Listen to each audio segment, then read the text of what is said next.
Hello दोस्तों, स्वागत है आपका अपने चैनल एग्जाम जोन पे। तो फिर से मैं हाजिर हूँ 3 जुलाई 2021 के इंपॉर्टेंट इवेंट्स के साथ। आप कंप्लीट वीडियो ध्यान से देखें क्योंकि लास्ट में आपको 2 क्वेश्चंस के जवाब देने हैं। आज का पहला क्वेश्चन है world sports journalist day. World sport journalist day ये किस दिन ऑब्जर्व किया जाता है? तो ये ऑब्जर्व किया जाता है 2 जुलाई को। कब? 2 जुलाई को। ये देख लीजिए, पूरे विश्व में 2 जुलाई यानी 2 जुलाई वाले दिन world sports journalist day observe किया जाता है। 1994 में इसकी शुरुआत हुई थी। और ये क्यों 2 जुलाई को ऑब्जर्व किया जाता है? क्योंकि 2 जुलाई 1924 को पेरिस में इंटरनेशनल स्पोर्ट्स प्रेस एसोसिएशन की स्थापना हुई थी। किसकी स्थापना हुई थी? International sports press association. इसकी स्थापना 2 जुलाई 1924 को हुई थी पेरिस में। इसीलिए हर वर्ष 2 जुलाई को वर्ल्ड स्पोर्ट्स जर्नलिस्ट डे मनाया जाता है। इंटरनेशनल स्पोर्ट्स प्रेस एसोसिएशन स्थापना 1924 में हुई थी। हेडक्वार्टर कहाँ है इसका? लुसाने, स्विट्जरलैंड में। ऑपरेशन कौन है? जियानी मेरलो। देखिए 2 जुलाई को वर्ल्ड स्पोर्ट्स जर्नलिस्ट डे मनाया जाता है और 2 जुलाई को ही द वर्ल्ड यूएफओ डे मनाया जाता है। The world UFO day. Next question है डेवलपिंग कंट्रीज में कोविड-19 वैक्सीन के लिए वर्ल्ड बैंक द्वारा कितना एडिशनल फंड अनाउंस किया गया है? तो वर्ल्ड बैंक द्वारा $8 बिलियन, कितना? $8 बिलियन का एडिशनल फंड अनाउंस किया गया है। ये देख लीजिए, वर्ल्ड बैंक द्वारा डेवलपिंग कंट्रीज में कोविड-19 वैक्सीन प्रोवाइड करने के लिए $8 बिलियन का एडिशनल फंड प्रोवाइड किया गया है। तो अब टोटल फंडिंग कितनी हो गई है? $20 बिलियन। पहले आपका $12 बिलियन लॉन्च किया, मतलब कि अनाउंस किया, फिर $8 बिलियन अनाउंस किया। तो टोटल डेवलपिंग कंट्रीज के लिए कोविड-19 वैक्सीन के लिए वर्ल्ड बैंक कितना दे चुका है? $20 बिलियन। ये जो $20 बिलियन है अगले 18 महीने में यूटिलाइज कर लिया जाएगा। और ये $20 बिलियन देने के अलावा वर्ल्ड बैंक ने 51 डेवलपिंग कंट्रीज के लिए $4 बिलियन अलग से दिया है। तो 51 डेवलपिंग कंट्रीज के लिए कितना दिया है? $4 बिलियन। ये अलग से याद रखिएगा। वर्ल्ड बैंक की बात करें तो जुलाई 1944 में स्थापना हुई थी। वॉशिंगटन डीसी में वर्ल्ड बैंक का हेडक्वार्टर है। वर्ल्ड बैंक के प्रेसिडेंट कौन है? David Malpass. MD and CFO कौन है? अंशुला कांत। देखिए वर्ल्ड बैंक में 189 मेंबर हैं। वर्ल्ड बैंक हाल ही में चर्चा में इसलिए था क्योंकि आंध्र प्रदेश के साल्ट प्रोग्राम के लिए वर्ल्ड बैंक द्वारा $250 मिलियन दिया गया था। कितना? $250 मिलियन। नेक्स्ट क्वेश्चन है हाल ही में सुकून, जो कि एक मेंटल हेल्थ हेल्पलाइन है, अरुण कुमार मेहता द्वारा लॉन्च की गई है किस स्टेट या फिर यूटी में? तो सुकून हेल्पलाइन ये लॉन्च की गई है जम्मू कश्मीर में। कहां पे? जम्मू कश्मीर में। ये देख लीजिए, जम्मू कश्मीर की जो फर्स्ट एसडीआरएफ बटालियन है वहीं पर सुकून हेल्पलाइन लॉन्च की गई है अरुण कुमार मेहता द्वारा। अरुण कुमार मेहता जम्मू कश्मीर के चीफ सेक्रेटरी हैं। देखिए जम्मू कश्मीर की जो फर्स्ट एसडीआरएफ बटालियन है वो कश्मीर में है और यहीं पर मेंटल इलनेस के लिए सुकून हेल्पलाइन लॉन्च की है। कौन सी? सुकून हेल्पलाइन। तो आप देखिएगा कहां पे लॉन्च की है? जम्मू कश्मीर में, सुकून हेल्पलाइन। जम्मू कश्मीर में कल ही जम्मू कश्मीर के जो एलजी हैं मनोज सिन्हा, उनके द्वारा हौसला स्कीम भी लॉन्च की थी और अब सुकून हेल्पलाइन लॉन्च की है जम्मू कश्मीर के चीफ सेक्रेटरी अरुण कुमार मेहता ने। देखिए एसडीआरएफ का नाम आया है तो एनडीआरएफ के विषय में पढ़ लेते हैं। National disaster response force. 2006 में इसकी स्थापना हुई थी, न्यू दिल्ली में इसका हेडक्वार्टर है। और एनडीआरएफ के डीजी कौन है? एसएन प्रधान। आप याद रखिएगा नेशनल डिजास्टर मैनेजमेंट एक्ट कब पास हुआ था? 2005 में पास हुआ था। कई बार एग्जाम में पूछ लेते हैं। नेक्स्ट क्वेश्चन है 2021 के लिए किस एयरलाइन ने airline of the year award जीता है? तो airline of the year award ये जीता है साउथ कोरिया की एयरलाइन ने, यानी कोरियन एयरलाइन ने। देखिए 2 तरह के airline of the year award जो जारी किए जाते हैं, एक ATW airline of the year award और एक स्काई ट्रैक्स का। तो दोनों के अलग अलग हैं। स्काई ट्रैक्स के लिए मोस्टली कतर ही जीतता है, हालांकि ATW airline of the year award इसको जीता है कोरियन एयरलाइन ने। कोविड-19 जब पेंडेमिक चल रहा था उस दौरान भी कोरियन एयरलाइन ने प्रॉफिट दिखाया, इसलिए ATW airline of the year award किसने जीता है? साउथ कोरिया की एयरलाइन ने। जो बोस्टन में अक्टूबर में सेरेमनी होगी उसमें कोरियन एयरलाइन को यह अवार्ड दिया जाएगा। ये इस अवार्ड का 47th एडिशन था, ATW airline of the year award. ये कौन देता है? ATW एयर ट्रांसपोर्ट वर्ल्ड, जो कि एक मैगजीन है। 1964 में स्थापना हुई थी, वॉशिंगटन डीसी से पब्लिश होती है। एडिटर इन चीफ कौन है? Karen Volker. नेक्स्ट क्वेश्चन देखते हैं, हाल ही में किस राज्य में आफ्स्पा एक्ट की अवधि को बढ़ा दिया गया है? तो आफ्स्पा एक्ट, इसकी ड्यूरेशन को नागालैंड में बढ़ा दिया गया है। कहां पे? नागालैंड में। देखिए नागालैंड, ये आप मैप में देख सकते हैं, ये डिस्टर्ब्ड एरिया है, यहां पर आफ्स्पा मोस्टली लागू ही रहता है। अब इसको 6 महीने के लिए और बढ़ा दिया गया है। तो नागालैंड में 30 जून 2021 को आफ्स्पा समाप्त हो गया था, अब इसको 6 मंथ के लिए बढ़ा दिया गया है। AFSPA act arm forces special power act 1958 में पास हुआ था। इसके तहत जो आर्म फोर्सेस हैं उनको कुछ सर्टेन एरियाज के लिए स्पेशल पावर दे दी जाती हैं, उस एरिया को कहते हैं डिस्टर्ब्ड एरिया। और ये डिस्टर्ब्ड एरिया, इसके लिए एक एक्ट अलग से पास हुआ था, डिस्टर्ब्ड एरिया एक्ट 1976। इसके तहत अगर किसी एरिया को डिस्टर्ब एरिया घोषित कर दिया जाता है तो अगले 3 महीने तक उस एरिया में स्टेटस को मेंटेन किया जाता है। एग्जाम में और एक सवाल बनता है कि आफ्स्पा, इसको लगा कौन सकता है? तो सेंट्रल गवर्नमेंट तो लगा ही सकती है और राज्यपाल भी लगा सकता है। मिनिमम 3 मंथ के लिए लगाना जरूरी है। नेक्स्ट क्वेश्चन है, हाल ही में किस एशियन कंट्री को, किस एशियाई देश को WHO द्वारा मलेरिया फ्री घोषित किया गया है? तो हाल ही में चाइना को, किसको? चाइना को। ये देख लीजिए, WHO द्वारा हाल ही में चाइना को मलेरिया फ्री घोषित कर दिया गया है। चाइना एशिया पैसिफिक की सेकंड कंट्री है, पहली कौन सी थी? श्रीलंका। श्रीलंका को 2016 में ही WHO ने मलेरिया फ्री घोषित कर दिया गया था। देखिए किसी कंट्री को मलेरिया फ्री कैसे घोषित कर सकते हैं? अगर पिछले 3 वर्षों में यानी लास्ट 3 ईयर्स में कोई भी मलेरिया का केस ना आया हो तो आप मलेरिया फ्री घोषित कर सकते हैं। और चाइना में पिछले 4 वर्षों में कोई भी केस नहीं आया है। इंडिया में national framework for malaria elimination launch किया गया था, जिसके तहत 2030 तक मलेरिया को एलिमिनेट करना है। देखते हैं होता है कि नहीं होता है। चाइना की बात करें, कैपिटल है बीजिंग, करेंसी क्या है? रेनमिनबी। चाइनीज प्रेसिडेंट कौन है? सी जिनपिंग। और WHO की बात करें तो 7 अप्रैल 1948 में स्थापना हुई थी। हेडक्वार्टर WHO का कहाँ है? जिनेवा, स्विट्जरलैंड में। WHO के DG कौन है? टेड्रोस एडहेनम, याद रखिएगा। नेक्स्ट क्वेश्चन है, students credit card, students credit card scheme हाल ही में किस स्टेट गवर्नमेंट द्वारा लॉन्च की गई है? तो स्टूडेंट्स क्रेडिट कार्ड स्कीम ये लॉन्च की गई है वेस्ट बंगाल द्वारा। किसके द्वारा? वेस्ट बंगाल। ये देख लीजिए, वेस्ट बंगाल गवर्नमेंट द्वारा student credit card scheme launch की गई है। इसके तहत जो स्टूडेंट्स होंगे उनको सॉफ्ट लोन दिया जाएगा 10 लाख रुपए तक का, जिस पर इंटरेस्ट रेट पड़ेगा 4%। 4% इंटरेस्ट रेट पड़ेगा, यानी कि जितना सेविंग अकाउंट पे पड़ता है लगभग उतना इंटरेस्ट रेट पड़ेगा। तो याद रखिएगा, वेस्ट बंगाल गवर्नमेंट ने student credit card scheme launch की है। इसके तहत 10 लाख तक का लोन 4% इंटरेस्ट पे दिया जाएगा। कोई भी पर्सन जो 10 वर्षों तक वेस्ट बंगाल में रहा हो वो इस लोन का फायदा ले सकता है। वेस्ट बंगाल इस समय बहुत चर्चा में, क्यों? क्योंकि 1 जुलाई को नेशनल डॉक्टर्स डे मनाया गया।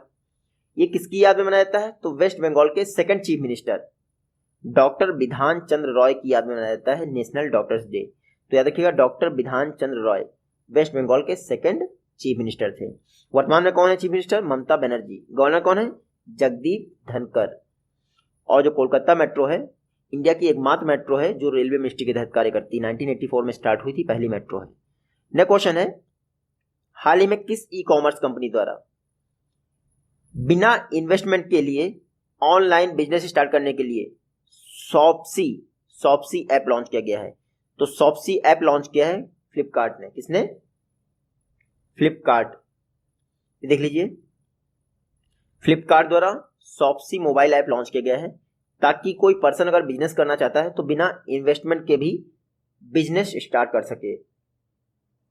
फ्लिपकार्ट ने लॉन्च किया है शॉप्सी मोबाइल ऐप। बाकी फ्लिपकार्ट का टारगेट क्या है? 2023 तक 25 मिलियन ऑनलाइन एंटरप्रेन्योर्स बनाना शॉप्सी की हेल्प से। तो शॉप्सी किसका मोबाइल ऐप हो गया? फ्लिपकार्ट का, आपको याद रखना है। फ्लिपकार्ट की बात करें 2007 में स्थापना हुई थी, बेंगलुरु में इसका हेडक्वार्टर है। फ्लिपकार्ट के सीईओ कौन है? कल्याण कृष्णमूर्ति। फ्लिपकार्ट की पेरेंट कंपनी कौन है? वॉलमार्ट, आपको पता ही होगा। और फाउंडर एंड सीईओ, फाउंडर कौन थे? सचिन बंसल, बेनी बंसल। अब तो कोई मतलब ही नहीं है। नेक्स्ट क्वेश्चन है, इंडिया का ओल्डेस्ट रनिंग न्यूज़पेपर कौन है? तो ओल्डेस्ट रनिंग न्यूज़पेपर यानी कि प्राचीन है लेकिन चल रहा है वर्तमान में, तो वर्तमान में ओल्डेस्ट रनिंग न्यूज़पेपर है मुंबई समाचार। कौन सा है? मुंबई समाचार। लगातार 200 वर्षों से मुंबई समाचार पब्लिश हो रहा है। इंडिया का ओल्डेस्ट रनिंग न्यूज़पेपर है। गुजराती न्यूज़पेपर है, हालांकि मुंबई से पब्लिश होता है लेकिन गुजराती लैंग्वेज में पब्लिश होता है। 1822 से पब्लिश हो रहा है। 1 जुलाई को स्टार्ट हुआ था। इसको पब्लिश किसने किया था? तो पारसी स्कॉलर थे फरदून जी मुराजबन। तो ये इंडिया का ओल्डेस्ट रनिंग न्यूज़पेपर है। लेकिन एग्जाम में आपसे पूछेंगे इंडिया का ओल्डेस्ट न्यूज़पेपर कौन सा है, तो बंगाल गजट इंडिया का ओल्डेस्ट न्यूज़पेपर है। इंग्लिश लैंग्वेज में पब्लिश होता था कलकत्ता से। कहां से? कलकत्ता से। 1780 से पब्लिश होना स्टार्ट हुआ था। 2 वर्ष ही मात्र पब्लिश हुआ था। तो ओल्डेस्ट न्यूज़पेपर बंगाल गजट और ओल्डेस्ट रनिंग न्यूज़पेपर मुंबई समाचार। नेक्स्ट क्वेश्चन है, हाल ही में जो सैलरीड प्रोफेशनल्स हैं उनको पर्सनल लोन प्रोवाइड करने के लिए किसने लोन ट्रैप के साथ पार्टनरशिप की है? तो सैलरीड प्रोफेशनल को पर्सनल लोन प्रोवाइड करने के लिए उज्जीवन स्मॉल फाइनेंस बैंक ने लोन ट्रैप के साथ पार्टनरशिप की है। ये देख लीजिए, उज्जीवन स्मॉल फाइनेंस बैंक ने लोन ट्रैप के साथ पार्टनरशिप की है ताकि सैलरीड जो पर्सन है उनको पर्सनल लोन प्रोवाइड किया सके। ये लोन ट्रैप क्या है? ये डिजिटल लेंडर है, यानी ऑनलाइन तरीके से ही आप लोन प्रोवाइड कर सकते हैं। और लोन ट्रैप के साथ पार्टनरशिप किसने की है? उज्जीवन स्मॉल फाइनेंस बैंक ने। ये देख लीजिए, 1 लाख से 10 लाख तक का पर्सनल लोन प्रोवाइड किया जाएगा लोन ट्रैप के प्लेटफॉर्म के थ्रू। 48 मंथ्स होगी, ये तो याद करना आपको है ही नहीं। Small finance bank paid up capital कितनी होनी चाहिए इंडिया में? 200 करोड़। पहले ये 100 करोड़ थी, इतना याद रखिएगा। उज्जीवन स्मॉल फाइनेंस बैंक की बात करें, 2017 में स्थापना हुई थी। बेंगलुरु में इसका हेडक्वार्टर है। फाउंडर कौन थे? समित घोष। एमडी एंड सीईओ कौन है? नितिन चुग। नेक्स्ट क्वेश्चन है, इंद्रजाल देश का पहला ऑटोनॉमस ड्रोन डिफेंस सिस्टम है। इसको किसने डेवलप किया है? तो इंद्रजाल इसको डेवलप किया है ग्रेन रोबोटिक्स ने। किसने? ग्रेन रोबोटिक्स ने। ये देख लेते हैं, इंद्रजाल इंडिया का पहला ऑटोनॉमस ड्रोन डिफेंस डोम है। इजराइल में जो आयरन डोम है, यानी जो मिसाइलों से रक्षा करता है, वैसे ही इंडिया में पहला ड्रोन डिफेंस डोम बनाया गया जिसका नाम है इंद्रजाल। किसने बनाया है? ग्रीन रोबोटिक्स ने। ये 1000 से लेकर 2000 स्क्वायर किलोमीटर की रेंज में जितने भी ड्रोन होंगे उनसे बचाने में हेल्प करेगा। कुछ दिन पहले याद होगा आपको, जम्मू कश्मीर में जो एयरफोर्स फैसिलिटीज हैं वहां पर 2 ड्रोन से अटैक हुआ है, जिसको देखते हुए ग्रीन रोबोटिक्स ने इंद्रजाल नाम का एक ड्रोन डिफेंस डोम बनाया है। ग्रीन रोबोटिक्स की बात करें, 2009 में स्थापना हुई थी। हैदराबाद में हेडक्वार्टर है और टेक्नोलॉजी हेड है सौरभ नागिया। नेक्स्ट क्वेश्चन है, हाल ही में आरबीआई द्वारा कहा गया है कि इंडिया ने फाइनेंशियल ईयर 21 में करंट अकाउंट सरप्लस गेन किया है। आपको बताना है करंट अकाउंट सरप्लस में कितना इंक्रीज देखने को मिला है? तो 0.9%। कितना? 0.9%। ये देख लीजिए, आरबीआई ने एक डाटा रिलीज किया है जिसके तहत इंडिया का करंट अकाउंट सरप्लस 0.9% रहा है फाइनेंशियल ईयर 21 में। फाइनेंशियल ईयर 21 जो कि अभी आपका 31 मार्च को समाप्त हो गया, उसकी बात की जा रही है। फाइनेंशियल ईयर 2020 में करंट अकाउंट डेफिसिट था 0.9% का और सेम अमाउंट का सरप्लस हो गया है फाइनेंशियल ईयर 21 में। देखिए, करंट अकाउंट सरप्लस पहली बार इंडिया ने 17 वर्षों में ये दिखाया है कि करंट अकाउंट सरप्लस भी रहा है। करंट अकाउंट मतलब एक्सपोर्ट माइनस इंपोर्ट। डेफिसिट तब रहेगा जब इंपोर्ट अधिक होंगे और सरप्लस तब रहेगा जब एक्सपोर्ट अधिक होंगे। तो करंट अकाउंट सरप्लस कितना रहा है? 0.9%। आरबीआई की बात करें तो हेडक्वार्टर मुंबई में है।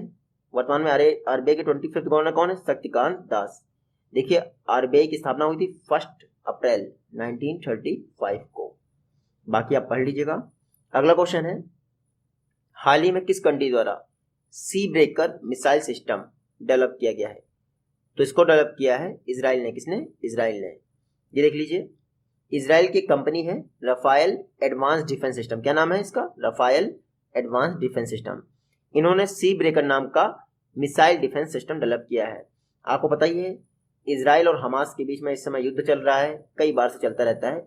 तो इजराइल को एक मिसाइल डिफेंस सिस्टम की जरूरत थी जिसका नाम है सी ब्रेकर। इजराइल की एक फर्म है राफेल एडवांस डिफेंस सिस्टम, उसने बनाया है सी ब्रेकर। सी ब्रेकर 5वीं पीढ़ी का एक डिफेंस सिस्टम है जो कि 300 किलोमीटर तक सपोर्ट करता है। तो बस इतना ही बड़ा है इजराइल, इससे ऊपर इसको जरूरत भी नहीं है। इजराइल की बात करें तो कैपिटल है जेरूसलम, करेंसी क्या है, इजरायली शेकेल। इजराइल के 13वें प्राइम मिनिस्टर कौन बने हैं, नेफ्तली बेनेट। पार्लियामेंट का नाम क्या है इजराइल की, द नेशेट। नेक्स्ट क्वेश्चन है, ओलंपिक्स में 400 मीटर हर्डल रेस में पार्टिसिपेट करने वाले फर्स्ट इंडियन मेल एथलीट कौन बन गए हैं। तो अभी तक इंडिया से किसी भी पुरुष ने 400 मीटर की हर्डल रेस में पार्टिसिपेट नहीं किया था ओलंपिक्स में। पहले मेल पर्सन बन गए हैं एमपी जबीर। कौन, एमपी जबीर। देख लीजिए, ये इंडियन नेवी से बिलोंग करते हैं, एमपी जबीर। हाल ही में जो 60वां एडिशन हो रहा है इंटर स्टेट एथलेटिक्स चैंपियनशिप का पटियाला में, उसमें एमपी जबीर ने 400 मीटर हर्डल में गोल्ड मेडल जीता है। एमपी जबीर मल्लपुरम केरला से बिलोंग करते हैं। और याद रखिएगा, ओलंपिक्स में 400 मीटर हर्डल रेस में प्रेजेंट करने वाले इंडिया को ये फर्स्ट मेल एथलीट है। इससे पहले फीमेल एथलीट थी पीटी उषा, वो भी केरला से ही थी। उन्होंने 1984 के लॉस एंजलिस ओलंपिक में 400 मीटर हर्डल रेस में इंडिया को रिप्रेजेंट किया था। तो पहले पीटी उषा थी, अब फर्स्ट इंडियन मेल कौन बन गए हैं, एमपी जबीर, जो कि 400 मीटर हर्डल रेस में इंडिया को रिप्रेजेंट करेंगे ओलंपिक में। इसके अलावा एक और न्यूज़ है, मन्ना पटेल गुजरात से हैं और टोक्यो ओलंपिक में फर्स्ट वुमेन स्विमर हो गई हैं। मन्ना पटेल नाम याद रखिएगा। नेक्स्ट क्वेश्चन है, हाल ही में किस इंडियन अमेरिकन को दिल्ली में यूएस का सीडी अपॉइंट किया गया है, चार्ज डी अफेयर अपॉइंट किया गया है। तो चार्ज डी अफेयर यूएस की एक पोस्ट है, नई दिल्ली में अपॉइंट किए गए हैं अतुल केशव। कौन, अतुल केशव। ये हैं अतुल केशव, इंडियन अमेरिकन हैं। इनको दिल्ली में चार्ज डी अफेयर्स अपॉइंट किया गया है यूएस द्वारा, इतना याद रखिएगा। अतुल केशव ने किसको रिप्लेस किया है, डेनियल स्मिथ को। देखिए, हर कंट्री अपना एम्बेसडर अपॉइंट करती है, तो एम्बेसडर तो अपॉइंट ही है, साथ ही साथ यूएस का एक सीडीए चार्ज डी अफेयर्स भी अपॉइंट हुआ है। कौन, अतुल केशव। ये दोनों कंट्रीज के बीच में बॉन्डिंग को स्ट्रॉन्ग करते हैं गवर्नमेंट एंड पीपल लेवल पर। नेक्स्ट क्वेश्चन है, सैल्यूट डॉक्टर्स एक कॉम्प्रिहेंसिव बैंकिंग सॉल्यूशन है डॉक्टर्स के लिए, किसने लॉन्च किया है। तो सैल्यूट डॉक्टर्स ये लॉन्च किया है आईसीआईसीआई बैंक ने। किसने, आईसीआईसीआई बैंक ने। ये देख लीजिए, सैल्यूट डॉक्टर्स के लिए कॉम्प्रिहेंसिव बैंकिंग सॉल्यूशन किसने लॉन्च किया है, आईसीआईसीआई बैंक ने। सैल्यूट डॉक्टर में हर तरह के जितने भी डॉक्टर हैं, चाहे वो एमबीबीएस कर रहे हो या स्टार्टिंग या फिर एंड लेवल पर, सबको बैंकिंग फैसिलिटीज प्रोवाइड की जाएंगी। आईसीआईसीआई बैंक ने लॉन्च किया, तो ये देख लीजिए 1994 में इसकी स्थापना हुई थी। मुंबई में आईसीआईसीआई बैंक का हेडक्वार्टर है। एमडी एंड सीईओ कौन है, संदीप बख्शी। ये तो बात हो गई आपकी सैल्यूट डॉक्टर और आईसीआईसीआई बैंक की। इसके अलावा याद रखिएगा, एसबीआई, इन्होंने अपना 66 फाउंडेशन डे मनाया है, 1 जुलाई 1955 को इसकी स्थापना हुई थी। आज का लास्ट क्वेश्चन है, OECD organisation for economic cooperation and development, इसकी स्थापना किस वर्ष हुई थी। तो ओईसीडी इसकी स्थापना हुई थी 1961 में। चर्चा में क्यों है ये देख लीजिए। ओईसीडी का एक फ्रेमवर्क है, base erosion and profit shifting. India ने कई कंट्रीज के साथ मिलकर हाल ही में बेस इरोजन प्रॉफिट शिफ्टिंग इसको अडॉप्ट कर लिया है। इसके दो कंपोनेंट हैं। तो पहली बात, कंपनीज क्या करती हैं, मार्केट ज्यूरिसडिक्शन से बचना चाहती हैं, यानी कि इंडिया के जो ज्यूरिसडिक्शन है उसको फेस नहीं करना चाहती हैं। तो पहली बात तो अब उनको करना पड़ेगा। दूसरी बात, मिनिमम टैक्स उनको पे करना ही पड़ेगा। जैसे कॉन्ग्लोमरेट कंपनीज हैं गूगल वगैरह, तो ये अपना टैक्स इवेजन कर लेती हैं। तो बेस इरोजन प्रॉफिट शिफ्टिंग ये ओईसीडी का इनिशिएटिव है, ग्रुप 20 यानी G20 और ओईसीडी का इनिशिएटिव है। Base erosion profit shifting India ने अडॉप्ट कर लिया है। इंडिया के साथ साथ 139 कंट्रीज ने अडॉप्ट किया है। टोटल 15 मेजर्स डिसाइड किए गए हैं टैक्स अवॉइडेंस को इंप्रूव करने के लिए। तो एग्जाम में आपसे ये पूछ सकते हैं, बेस इरोजन प्रॉफिट शिफ्टिंग में कितने मेजर्स अडॉप्ट किए गए हैं, 15 मेजर्स अडॉप्ट किए गए हैं। ओईसीडी की बात करें, organisation for economic cooperation and development, 1961 में स्थापना हुई थी। पेरिस में इसका हेडक्वार्टर है। सेक्रेटरी जनरल कौन है, मैथियस कॉरमैन, और इंडिया इसका मेंबर नहीं है, आपको ये जरूर याद रखना है। टोटल मेरे ख्याल से 30 मेंबर के आसपास हैं। ये आज की वीडियो से क्वेश्चन है, आई होप कि आप इनका जवाब दे पाएंगे। जल्दी मिलते हैं आपसे नेक्स्ट वीडियो में, तब तक के लिए टेक केयर।